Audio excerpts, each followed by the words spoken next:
Hi, my name is James Albury. Today is the 25th of October 2011. It's around about 10 AM in the morning. I'm going to show you an example of why I believe that Facebook is well,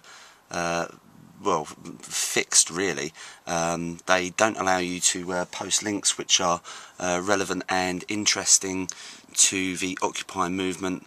I've seen many examples of this. Now I've got one actually working live. I can film it and show you for yourselves. Okay, I'm just going to film the BBC iPlayer website. Hold on.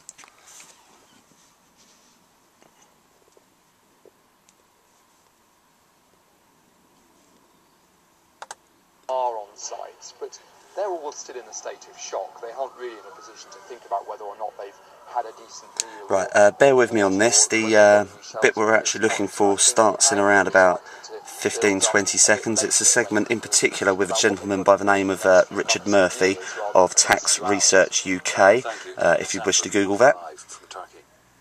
On Friday's programme we talked about the protests outside St Paul's Cathedral in London. Should the cathedral encourage the protests or try to bring them to an end? What was the Christian thing to do? Tonight we're asking, what do the protesters want? And do they have any answers themselves? Richard Murphy is from Tax Research UK, which promotes transparency in international finance and opposes secrecy. Matthew Hancock is the Conservative MP for West Suffolk. Richard Murphy, what do the protesters want?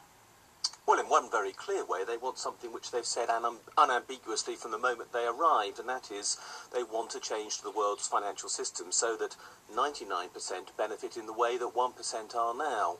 And that is a very clear, simple message, and it's very hard to see why anybody can say they aren't delivering a message if that is the case. They have said what they want. It isn't, of course, possible for St Paul's to deliver that, but they never intended that St Paul's should be their target. It's a bit of a sideline issue. They are focusing upon the City of London, which is designed to make sure that a tiny proportion of people in this country have done incredibly well, whereas most people over the last 30 years have seen no real net wage increase after allowing for inflation. And that's the simple reality of what's going on here. We need, the protesters are asking for, a massive redistribution of wealth and income in this country so that everybody has a fair chance to get on and achieve their potential in life. Do you hear from the protesters, and I know you've been down there, do you hear any clear answers? Because it's one thing, of course, to say the world's financial system needs to change, but do they have ideas and suggestions for making that happen? Well, no, there isn't a clear, unambiguous voice from the protesters, but what they are doing, and they asked me to go yesterday and talk about my forthcoming book, The Courageous State, they asked for people like me to explain what we are talking about, what the solutions might be. And so there are people who are looking at alternatives, I'm only one of them, and they've asked those people to go there so that they can appraise what we're saying, highlight that there are alternatives to the current system, and put those on the agenda. So their job is not, they think, to create in 1 week a policy to change the world. I mean, after all, our government hasn't any clue how to change the world, so why should they create one in 1 week? No, what they're saying is there is a problem, and we're providing a platform that lets people explain what that problem is and talk about it, and also to continually highlight the fact that reform is essential if there is to be justice in this country and around the world. Matthew Hancock, is it fair to ask these protesters to have answers when, if Richard Murphy is right, governments don't have it either?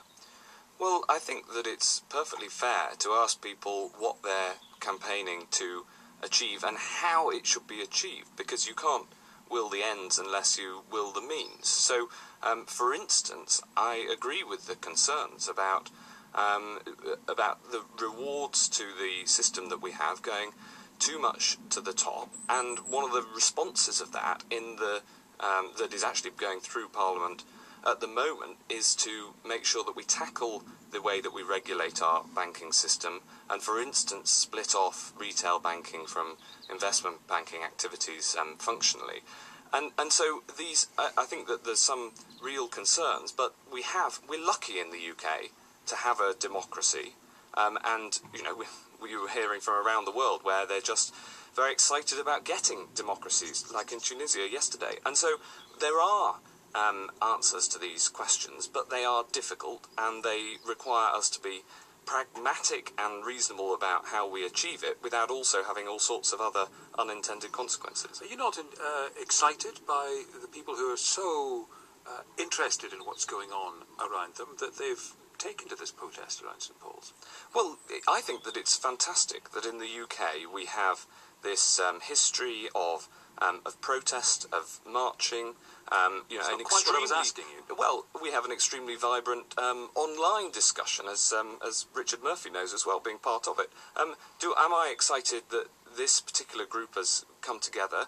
Well, I think that it's perfectly reasonable that they've made their point, but it is an irony that the consequence of what they've done, whether they like it or not, has been to shut St Paul's Cathedral, which is one of the very civic institutions that binds our society together. So now that that's happened, I think they've made their point, as Richard has said, and maybe now it's time to, having made the point, to look forward to the detail of how we go about achieving the world that they want to create. Richard Murphy?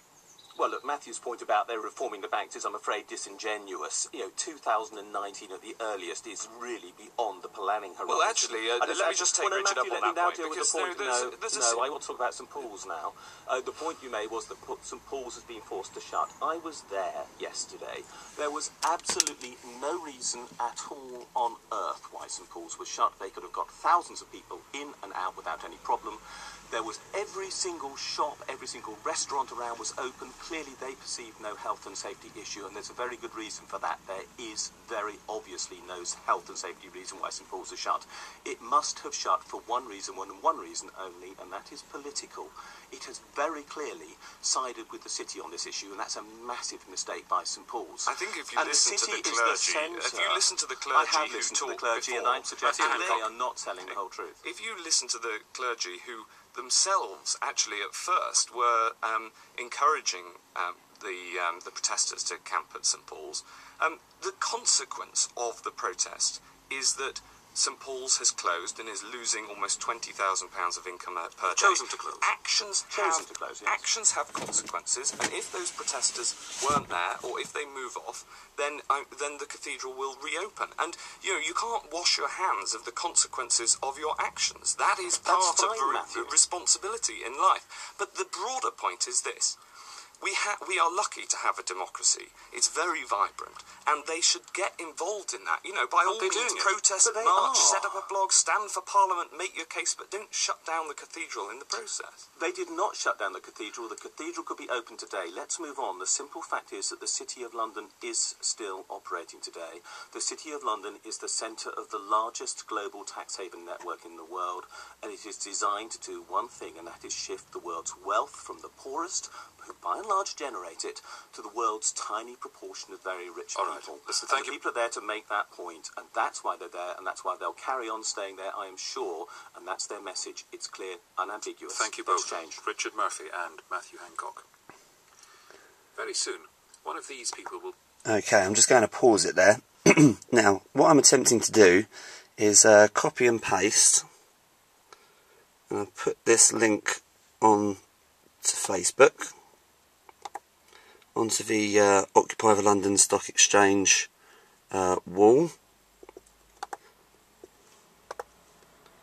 Paste. And post.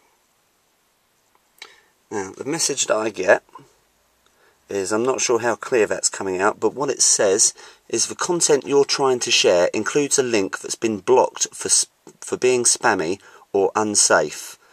For more information, visit the Help Centre.